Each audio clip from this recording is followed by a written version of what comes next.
वो एक औरत थी, सुने ये हमारी माँ बहनें, शादी के बाद 2-4 साल बच्चा नहीं हुआ, घबरा जाती हैं, मौलाना साहब दे दो। मौलाना साहब बच्चा देंगे? नहीं, ताबीज दे दो, घोल घोल के पिलाओ। हमारे यहाँ यूपी में कुछ ज्यादा खुराफाते हैं, बंगाल में भी होंगी, हमें नहीं मालूम, हम तो खुराफाते थोड़ी देख रहे हैं। हमारे यहाँ सुनने को मिलता है, एक मौलवी ने मस्जिद के हुजरे में कहा कपड़े उतारो ऊपर के। क्या होगा? कि हम यहाँ वो लिखा जाएगा, जाफरान घोल के यहां से लेके पूरे जिस्म पर लिख रहा है, पता नहीं क्या लिख रहा। और बेशरम औरत खोल देती है, लो लिखो, पीठ पे लिखवा रही हैं। जाफरान से कुरान की आयतें लिखकर पर्ची बनाकर कहा जाता है कि लो इसको तुम कब्र के नीचे शर्मगाह की तरफ बांध लेना, बच्चा आसानी से पैदा हो जाएगा।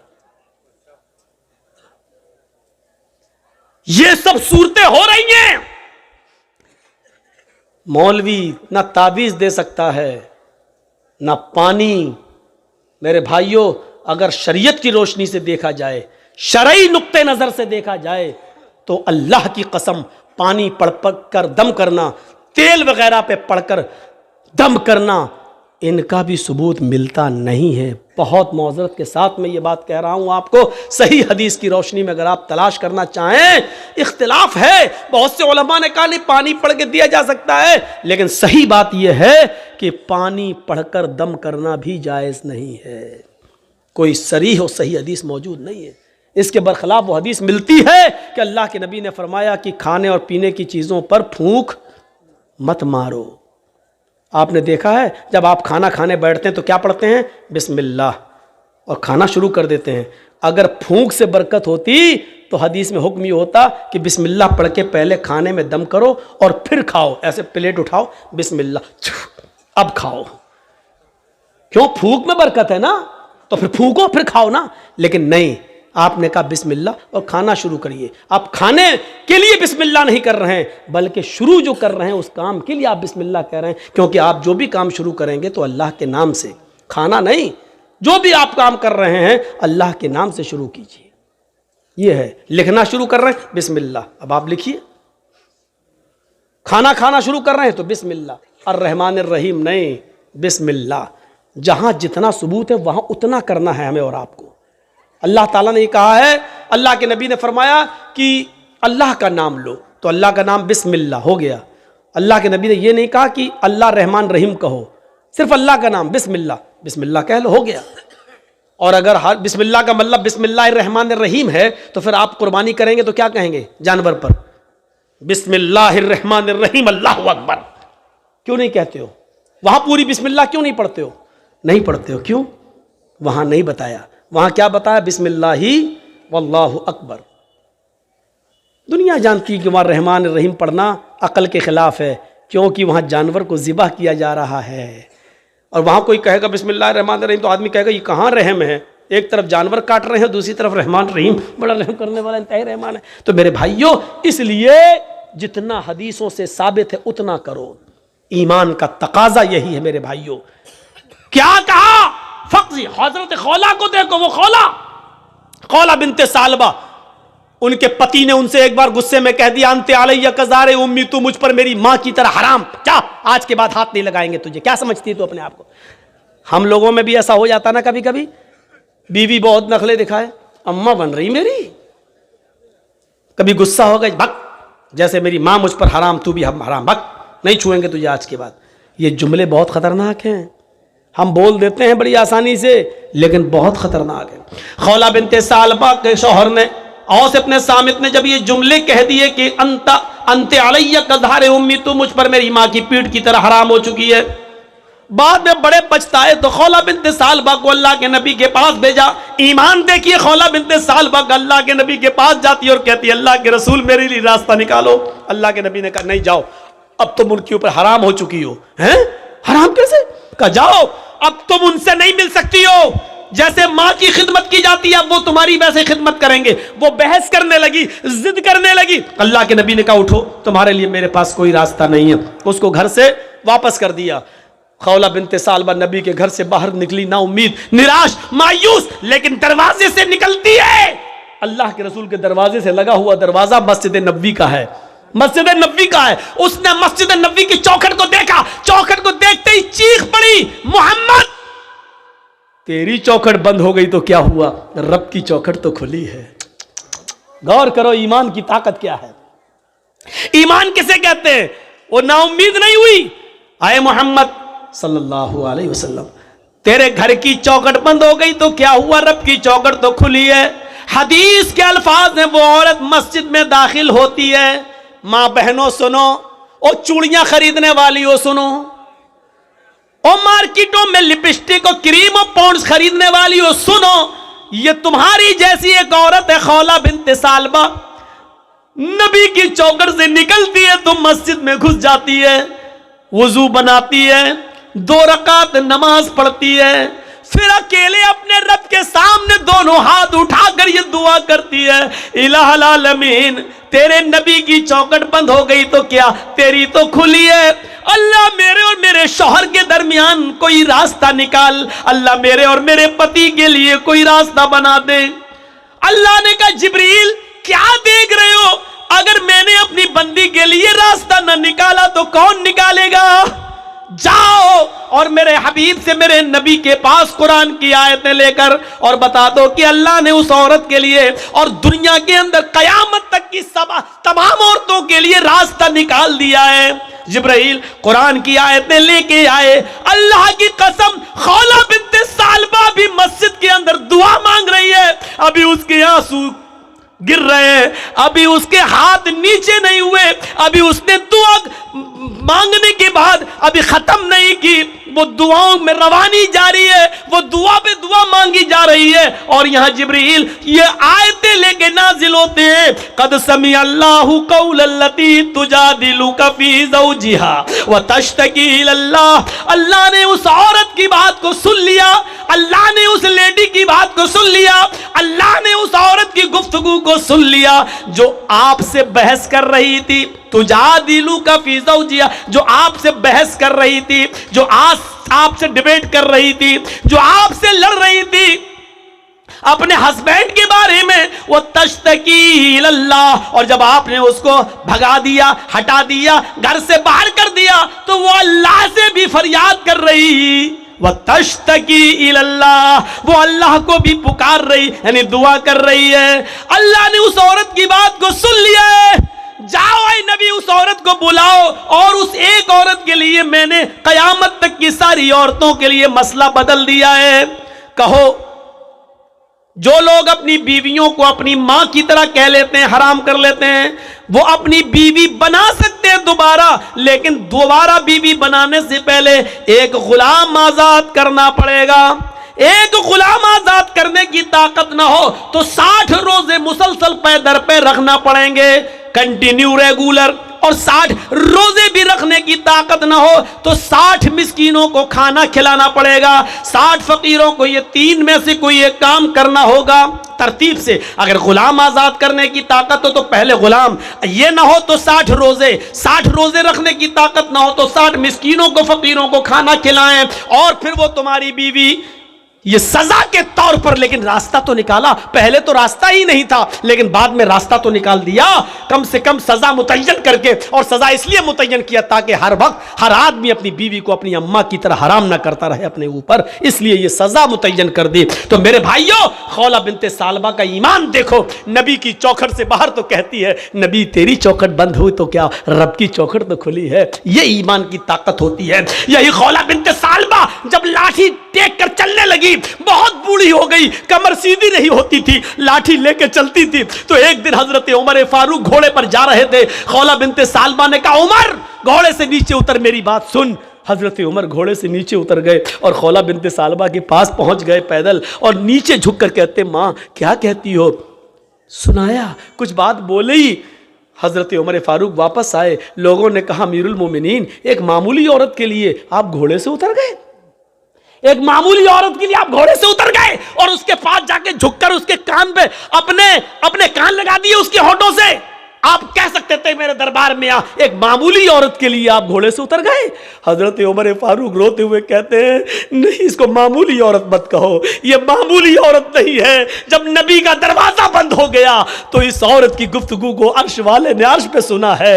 ये मामूली औरत नहीं है जिसकी ज़बान से निकलने वाली दुआ को अल्लाह भी रिजेक्ट नहीं कर सका। अल्लाह ने इसकी दुआ अर्श पर कबूल की। उमर की क्या मजाल जो इसकी बात को सुनने के लिए घोड़े से ना उतरे, उमर की क्या हिम्मत जो इसकी बात को सुनने के लिए घोड़ा ना छोड़े।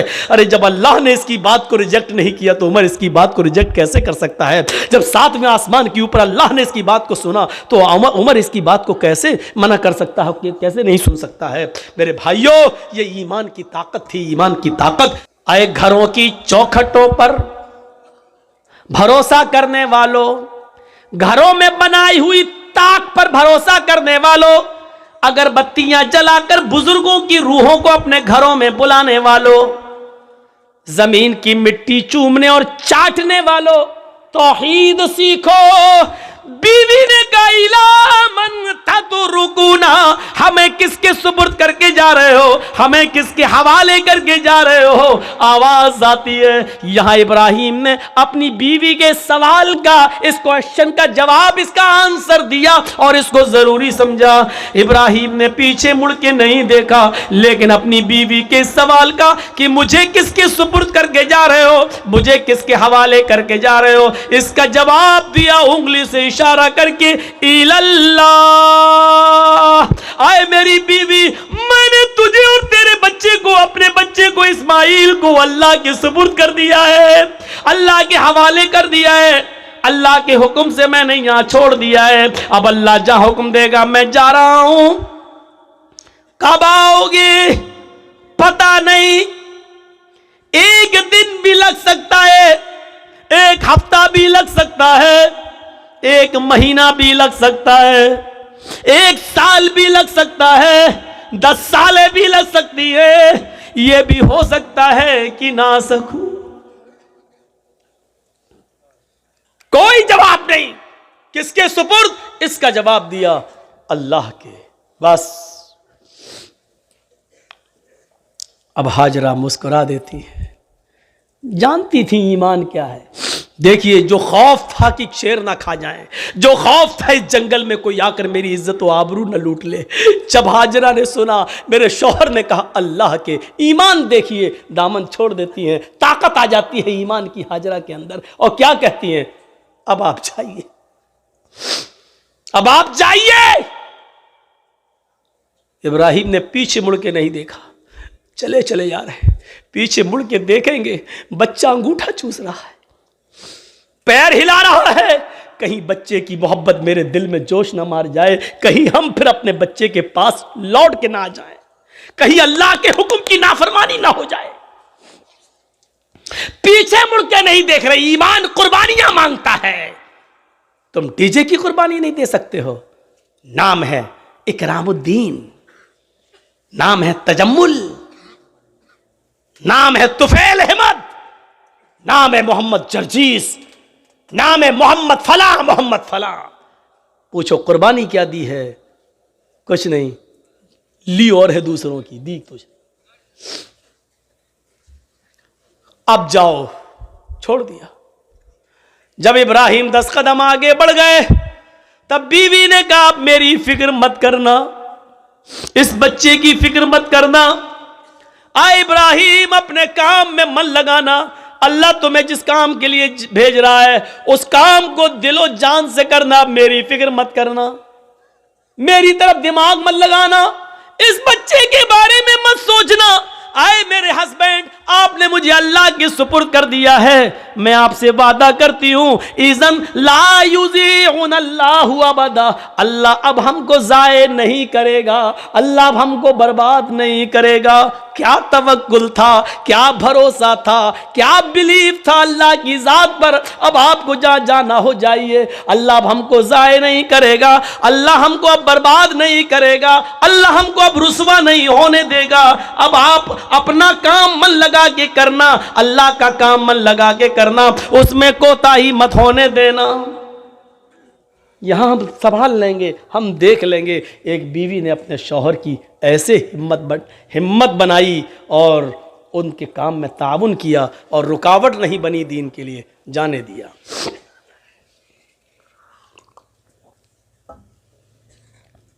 चले गए। अब जो चीज बताना चाहता हूं वो देखिए, इस ईमान की ताकत का नतीजा क्या निकला।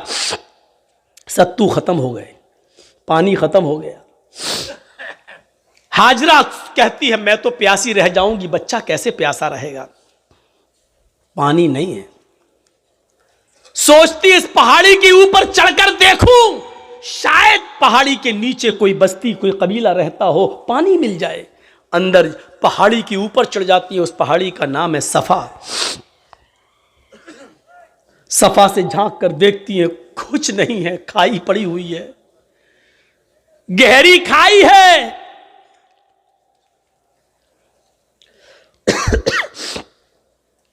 मरवा की तरफ जा रही है, पहाड़ी से उतरती है, चलती है, कहीं तेज चलती है, कहीं आहिस्ता चलती है, कहीं सीना तान कर ऐसे चलती है, कहीं फिर आहिस्ता चलती है। जहां जहां वो तेज दौड़ी थी, सऊदी गवर्नमेंट ने वहां ग्रीन लाइट लगा दी है, हरी बत्ती, यहां से तुम्हें तेज दौड़ना है और जहां खत्म होती है वहां आहिस्ता होना है, फिर जहां ग्रीन है वहां फिर तेज दौड़ना है। लेकिन मर्दों के लिए, औरतों के लिए अपनी नॉर्मल चाल। हाजरा कहीं तेज दौड़ी, कहीं आहिस्ता, मरवा पे पहुंच गई। वहां झांक कर देखा, खाई पड़ी है, कुछ नहीं। लेकिन बच्चे की प्यास ऐसा माइंड खराब कर रही थी, वो जानती है पहाड़ी के नीचे कुछ नहीं, फिर भी बार बार चक्कर लगा रही हैं। फिर सफा, फिर मरवा, फिर सफा, फिर मरवा, 7 चक्कर लगाती हैं, 7 चक्कर। फिर आ गई अपने बेटे के पास और कहती हैं अल्लाह, मैं नहीं जानती, जो कर सकती थी वो कर लिया। मेरे शौहर ने, इब्राहिम ने मुझे और इस बच्चे को तेरे सुपुर्द किया है। अय अल्लाह, अगर आज मैं हलाक हो गई, ये बच्चा हलाक हो गया, तो दुनिया को तेरे ऊपर से भरोसा उठ जाएगा, तेरी जात से भरोसा उठ जाएगा।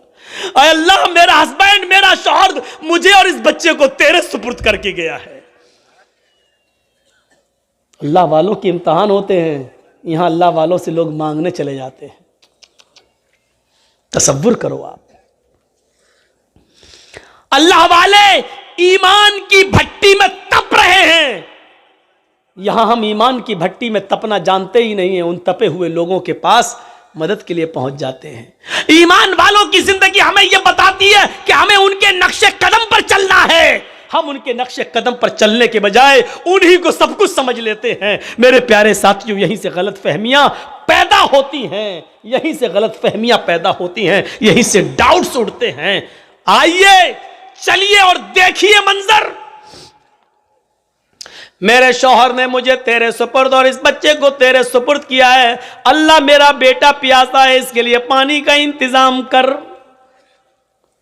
अभी उसने इतना कहा ही था,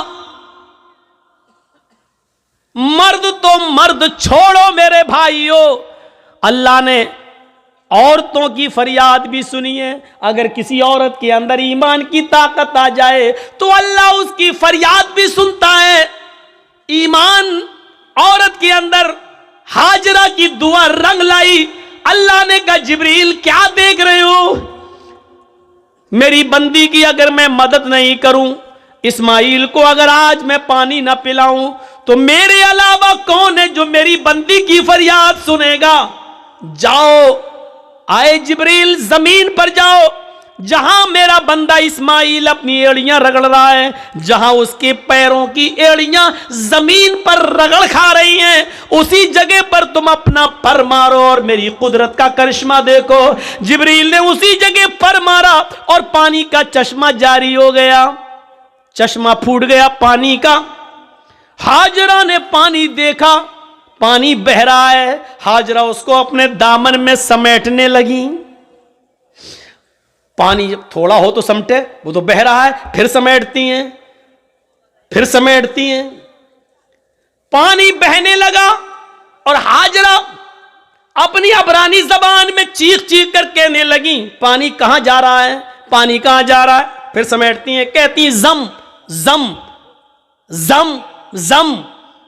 ये अबरानी जबान का शब्द है, उस जमाने में जो इब्राहिम के जमाने में चलती थी। जम जम जम जम, रुक रुक, अरे कहां जा रहा, रुक रुक, ठहर जा, रुक जा, स्टॉप, रुक जा। पानी नहीं रुक रहा है। फिर हाजरा ने उसकी मुंडेर बांध दी, जो मिट्टी थी खड़ी करने लगी ताकि पानी को रोक लें। अल्लाह के नबी ने एक मिंबर पर खुतबा दिया जुमे के दिन, और मिंबर पे खड़े होकर कहा था, अल्लाह हाजरा पर रहम फरमाए कि उसने पानी की मुंडेर बांध दी, उसने पानी की एक दीवार खड़ी कर दी। अगर उसने पानी की मुंडेर न बांधी होती, पानी की रोकथाम न की होती, तो वो पानी अल्लाह पूरी दुनिया में पहुंचा देता। अगर वो पानी पूरी दुनिया में पहुंच जाता तो उसकी कदर कम हो जाती। जो पानी आज गंगा का देख लो बह रहा है ना, लोग उसमें लेटरिन भी कर रहे हैं, पेशाब भी कर रहे हैं, और आज गंगा चुनाव का मुद्दा बन चुकी है। जो भी आता वो क्या कहता है, हम गंगा साफ कराएंगे। इसका मतलब गंगा गंदी है। और जो चीज बहुत ज्यादा मिकदार में हो जाए तो उसकी फिर कदर नहीं होती। आज जमजम की कदर इसलिए है कि वो हमें और आपको आसानी से नहीं मिलता। जो चीज बहुत आम हो जाए फिर उसकी कदर कम हो जाती है, इसलिए हजरत हाजरा ने उसकी मुंडेर बांध दी। दो चीजें, एक तो औरत की दुआ सुनी अल्लाह ने। जो लोग कहते हैं इस्लाम में औरत की क्या इज्जत है, कोई इज्जत नहीं है, औरत पे सारा जुल्म, वो देख लें कि अल्लाह ने औरत की दुआ 7वें आसमान पर सुनी। और दूसरा ये पहलू कि हाजरा जहां दौड़ी, जितने चक्कर लगाए हाजरा ने, अल्लाह ताला ने उतने ही चक्कर हर हाजी और हर मुअतमिर पर, उम्रा करने वाले पर भी नाफिज कर दिए। और इतना ही नहीं, हाजरा जहां दौड़ी तेज, वहां तुम्हें भी तेज दौड़ना है। जहां आहिस्ता दौड़ी वहां तुम्हें भी आहिस्ता दौड़ना है। इससे बड़ी एक औरत की इज्जत क्या हो सकती है इस्लाम के अंदर, जो है कि जहां हाजरा तेज दौड़ी और जहां हाजरा आहिस्ता दौड़ी, कयामत तक पैदा होने वाले हर मुसलमान पर यह फर्ज कर दिया कि जब तक मेरी बंदी की सुन्नत को तुम जिंदा नहीं करोगे, हम तुम्हारा हज कबूल नहीं करेंगे। एक औरत के पैरों के रखने की जगह को, एक औरत के नक्शे पा को, एक औरत के पैरों के निशान को, एक औरत के पैरों के कदमों को, जहां जहां से वो गुजरी, अल्लाह ने उसको अपनी इबादत का एक पार्ट, अल्लाह ने उसको अपनी इबादत का एक हिस्सा बना दिया। इससे बड़ा एक औरत का मकाम क्या हो सकता है। वो लोग हमें जवाब दें जो कहते हैं कि औरतों पर इस्लाम ने जुल्म किया है। एक मर्द को 4 औरतें रखने की इजाजत है, लेकिन एक औरत को 4 मर्द रखने की इजाजत क्यों नहीं है। वो हमें बताएं कि आपके यहां मर्द की लंबी उम्र के लिए औरतों को करवा चौथ की परमिशन है, उनके ऊपर फर्ज है। क्या सिर्फ मर्द की ही लंबी उम्र होती है? क्या औरत की लंबी उम्र के लिए मर्द करवा चौथ का रोजा क्यों नहीं रख सकता है? आपके यहां सिर्फ औरत ही मर्द की लंबी उम्र की दुआ कर सकती है, करवा चौथ का व्रत रखकर, लेकिन मर्द औरत की लंबी उम्र की दुआ नहीं कर सकता है। क्या मतलब हुआ?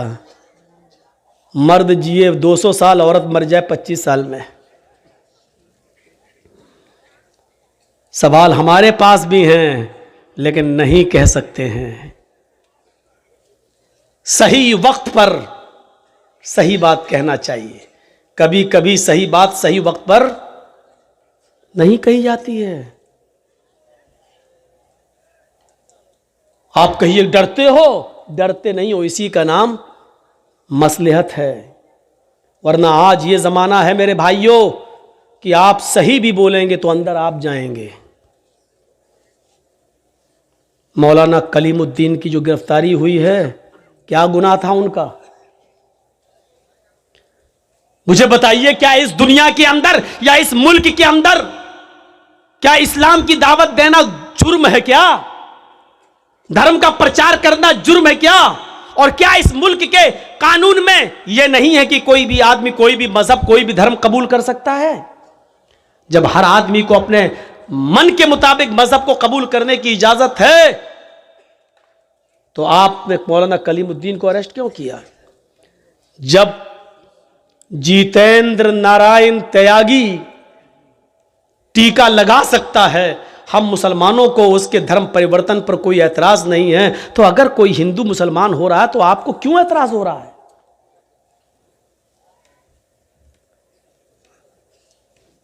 नहीं होना चाहिए। लेकिन मामला यह है कि वो जो भी बोलेगा उसका कुछ नहीं होगा। हम एक शब्द भी बोलेंगे तो हम आह भी करते हैं तो हो जाते हैं बदनाम, और तुम कत्ल भी करते हो तो चर्चा नहीं होता। कहते हैं कि एक घाट पर शेर और बकरी दोनों पानी पी रहे थे। शेर की तरफ से बहता हुआ पानी बकरी की तरफ आ रहा था, बकरी भी पानी पी रही थी। तो शेर ने बकरी से पूछा, तूने मेरा पानी झूठा क्यों किया? देख रहे हैं सवाल? पानी शेर की तरफ से बहता हुआ आ रहा है, तो पानी जहां शेर मुंह लगा रहा है वहां से बहता हुआ पानी आएगा तो बकरी पिएगी। तो झूठा शेर कर रहा है कि बकरी कर रही है? शेर कर रहा है।